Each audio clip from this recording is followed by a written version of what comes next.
Deep between towering mountains, there existed a hidden village.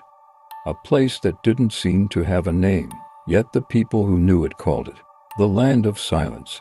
There was something strange about this village. When the wind blew, the trees would move, but no sound could be heard.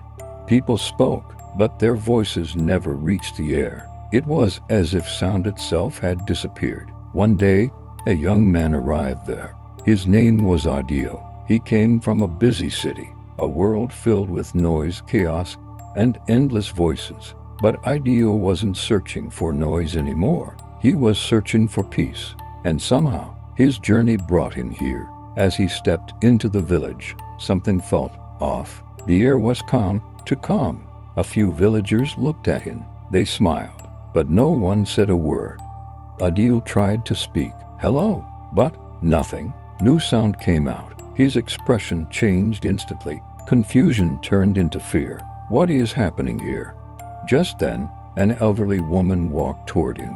Her name was Shugandiyama. She didn't speak. She simply smiled and gently gestured with her hand, welcoming him. There was something comforting about her presence, even in that strange silence.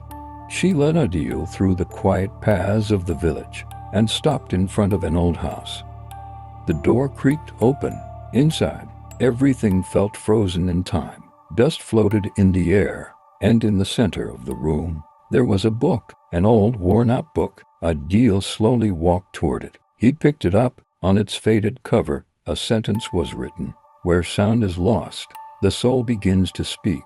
That night, Adil couldn't sleep. The silence felt louder than noise. As he closed his eyes, something strange happened. He saw someone, a girl, standing in the mist. Her name was Nila. She looked at him, as if she had been waiting. "You didn't come here by accident," she said softly. "This village wasn't always like this. It was once full of voices, full of life." Adil tried to respond. What happened here? But just like before, his voice didn't exist. Nila stepped closer. Her eyes carried something deep, something painful.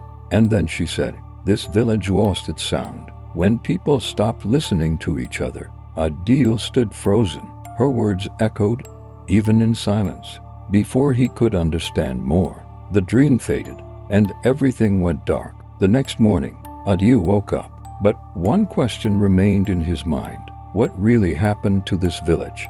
Adil stood silently in front of the old house. He tried to speak again, but still no sound came out. Suddenly, from the direction of the well, he heard it, a faint voice.